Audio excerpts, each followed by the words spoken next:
নমস্কার বন্ধুরা, গরম মশলায় আপনাদের সবাইকে স্বাগত।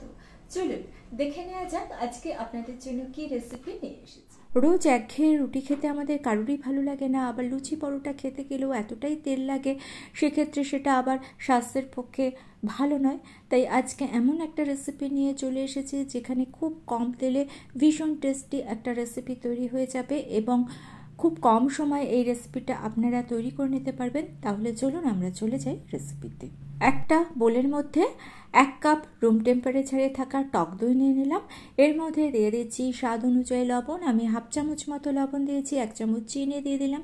এই চিনিটা কিন্তু দিতে হবে, চিনিটা না দিলে ঠিক টেস্ট আসবে না, তবে একটু কমিয়ে নিতে পারেন। 2 চামচ রিফাইন অয়েল দিয়ে দিলাম। এইবার খুব ভালো করে দইয়ের সঙ্গে সমস্ত উপকরণটাকে একটু ফেটিয়ে নিতে হবে।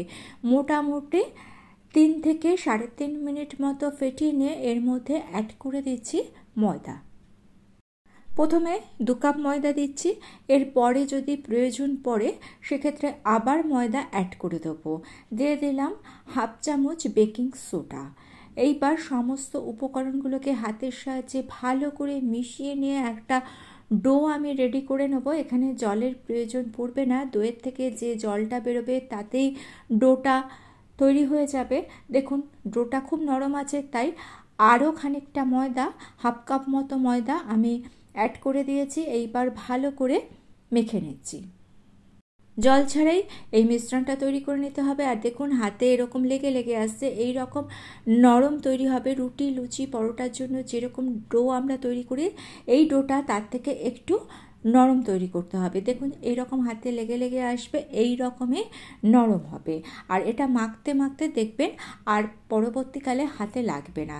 দেখুন আমি 4 থেকে 5 মিনিট মতো মেখে নিয়েছি। ডোটা তৈরি হয়ে গিয়েছে, দেখেই নিশ্চয়ই বুঝতে পারছেন যে কতটা নরম হয়েছে। এরকমভাবে নরম করে মেখে নিয়ে উপর থেকে আরও 1 চামচ রিফাইন অয়েল দিয়ে ডোটাকে আমি আধ ঘন্টা থেকে 40 মিনিট রেখে দিচ্ছি। তবে কোনো গরম জায়গায় রাখতে হবে। আমি মাইক্রো ওভেনের মধ্যে 40 মিনিট ডোটাকে রেখে দিয়েছিলাম। তারপর আরও 1 থেকে 1.5 মিনিট মতো ডোটাকে একটু মেখে নিলাম। এই ডোটা থেকে এইবার কতগুলো বড় বড় লেচি কেটে নেব। দেখুন দেখতেই পাচ্ছেন লেচিগুলো কতটা বড় কেটেছে। এরকম বড় লেচি কেটে নিতে হবে। একটা চাকি বেলার নিয়ে উপর থেকে একটু ময়দা দিয়ে দিলাম। একটা লেচি নিয়ে হাতের সাহায্যে প্রথমে এই রকমভাবে প্রেস করে করে একটা গোল আকার দেওয়ার চেষ্টা করলাম। প্রথমে বেলছি না, কারণ বেলতে গেলে এটা ভালো মতো বেলা যাবে না। প্রথমে এইরকমভাবে হাতের সাহায্যে একটু আকার দিয়ে নেবেন, তাহলে বেলতে সুবিধা হবে, যেহেতু ডোটা খুব নরম। এইবার হালকা হাতে প্রেস করবেন না, হালকা হাতে এরকমভাবে বেলে নিতে হবে। আর বড় হবে না রুটিটা, এইরকম ছোট করেই বেলবেন। উপর থেকে একটু কালো জিরে আর ধনে পাতা দিয়ে দিলাম, আর সামান্য একটু ময়দা দিয়ে আবারও হালকা হাতে একটু বেলে নিলাম। ডোটা যেহেতু খুব নরম, তাই গোলটা ঠিকঠাক হবে না, সেই জন্য একটা বাটি দিয়ে এরকমভাবে কেটে আমি নানগুলোকে এইরকমভাবে আকার দিয়ে নিলাম। এইবার আর একটা লেচি নিয়ে নিচ্ছি। হাতের সাহায্যে প্রথমে এইরকমভাবে প্রেস করে নেবেন। যদি আপনারা বেলতে না চান তাহলেও কিন্তু হবে। দেখুন শুধু হাত দিয়েই তৈরি হয়ে যাচ্ছে। আমি হালকা হাতে একটু বেলে নিয়ে আবার উপর থেকে একটু কালো জিরে আর ধনে পাতা দিয়ে দিচ্ছি। ইচ্ছে হলে আপনারা এখানে একটু রসুন গ্রেট করে দিতে পারেন, তবে আমার পার্সোনালি রসুনটা ভালো লাগে না, তাই আমি দিচ্ছি না। একইভাবে সব নানগুলো আমি এই রকমভাবে তৈরি করে নিয়েছি। এইবার গ্যাসে একটা ফ্রাইং প্যান বসিয়ে দিয়েছি। দেখুন ফ্রাইং প্যানের ওপর আমি একটা নান দিয়ে দিলাম। ফ্লেমটাকে মিডিয়াম রাখতে হবে।